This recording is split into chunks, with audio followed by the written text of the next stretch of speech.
Welcome back aboard USS Cod. I'm Cod President Paul Ferrace, and today we're joined by some other luminaries of the blogosphere. We've got Keith and Clark from. I'm from Georgia. That's obvious the minute you start talking. Obviously. But you represent Vintage Machinery is my YouTube site. Vintage Machinery, and look around us. This is about as vintage machinery as it gets. Vintage machinery in here, yes. And one of our crewmen is a close follower of their website. Oh, I got 250,000 subscribers. Yeah. Whew. Evan, get on it. Come on. 16,000 subscribers is good, but we got to kick that up.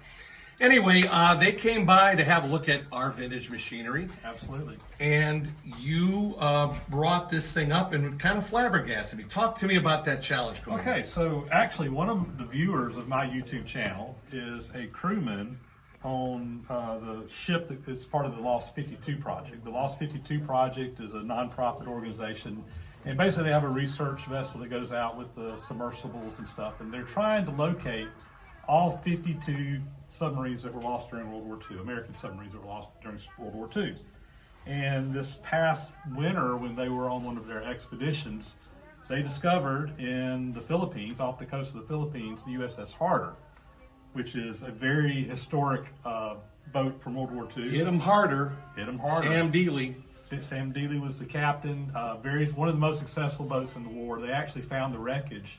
And they had some challenge coins made up beforehand, but they actually took these down on one of the submersibles to the wreck. So this challenge coin has actually been on the USS Harder, and now it's also been on the USS Cod. And next week we're actually going to be in New London. Oh. So we're going to take it on the Nautilus. Not a World War II boat, but still.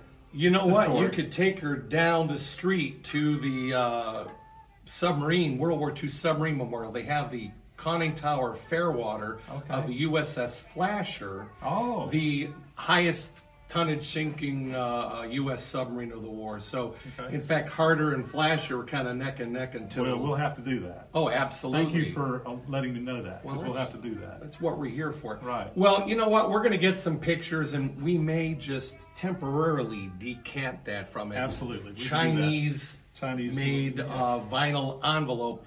And we're going to get some pictures, because we're geeks. We're going to put that against some Cod holy fabric, if you will, and we'll get some pictures.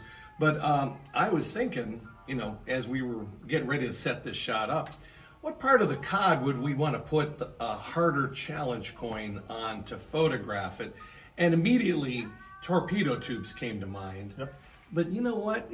As much as we were busy sinking stuff with our forward tubes, we sank our one destroyer, the Karukaya, with our after tubes. So we're all going to take a walk through the boat. They haven't been on Cod before, but you're gonna join us back in the after room when we get there, and we're gonna have that against number 7 or 8, because those two fish pretty much ended the career of the Karukaya. Wow. Yeah. So, in fact, we're very proud of the fact that Evan, our curator, was able to find the diary of the captain of the Karukaya. He survived.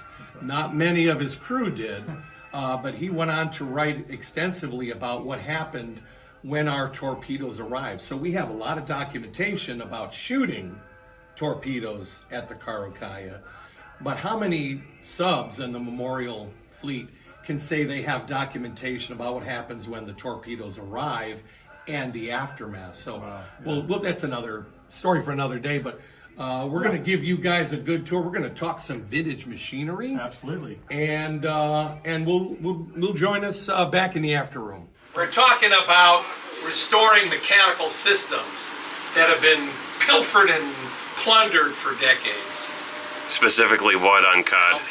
Valve handles. Valve handles. If we've done a program on valve handles, it will be the most pedantic. We need to call in Professor J.P. Dantic for that.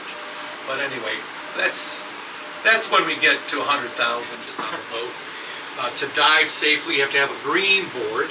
As you can see, there's a lot of red lights, so we're not going to dive. But we are still going to fire the diving alarm. when you are on the surface, now these boats were on the surface 95% of the time. Really, they were always on the surface. You dove to avoid detection and attack. So survival meant quick diving. So these boats with a well-trained crew, they're big boats. They could get completely under in 38 seconds. Now that sounds fast, but if somebody's shooting at you, that's forever. You know, a German U-boat could dive. There's much smaller subs. They could get under in about 20, maybe 22 seconds. Not fast enough for us not to sink 75% of their boats during the war. But they could get under a little faster. But grab this knob, pull it this way twice. Ready? But wait. I've got to say, pull it. Clear the bridge. Push it twice this way. Ready? Clear the bridge. Dive. Dive.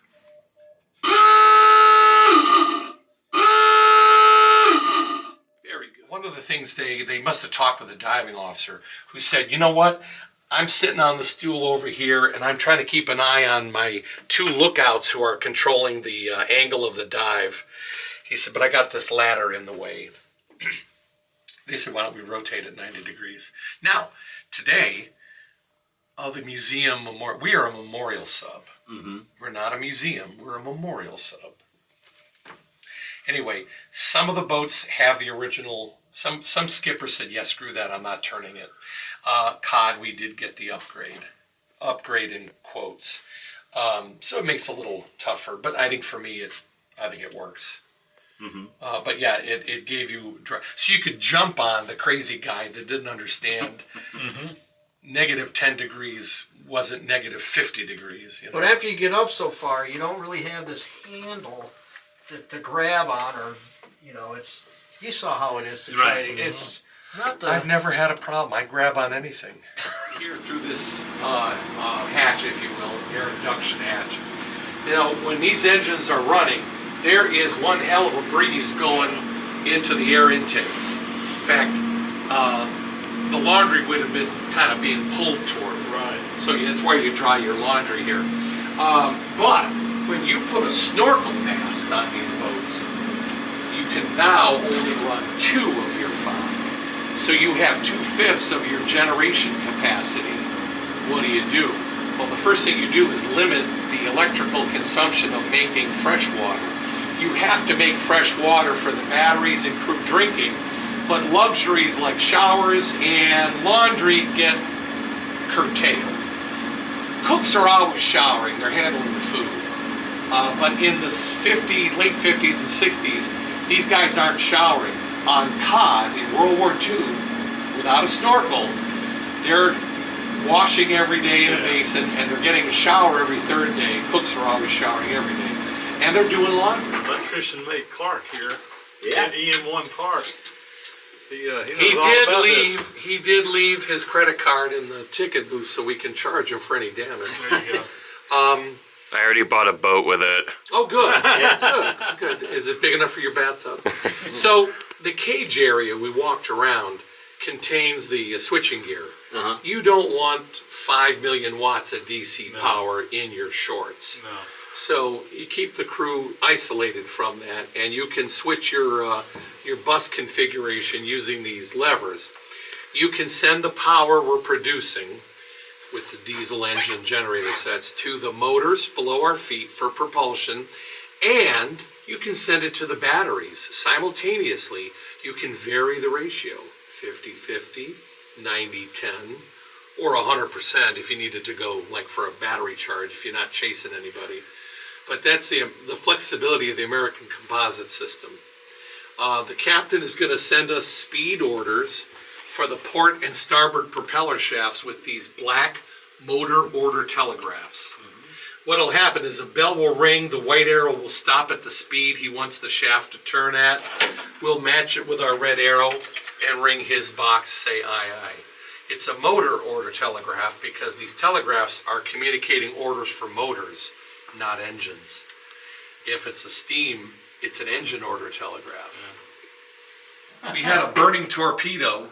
The warhead was in the tube, the body's out here, and they couldn't put the torpedo battery fire out, but they did manage under great duress to get it in the tube and eject it. if they hadn't done it at that moment, it probably would have cooked the warhead off. So, all right, are we running? Okay. So he has given me the honor of holding this challenge coin that has been down. What is she, about 2 miles down? I'm not sure. Either way, she is a grave for our heroes. So this little bit of Harder, if we will give her the credit to be part of Harder, she was there, and we're gonna hold that against 2-bait because Sam Dealey, destroyer killer. This is 2-bait, which killed our one destroyer, enemy destroyer. And let's have a moment of silence for the heroes and men of the Harder. May they rest in peace.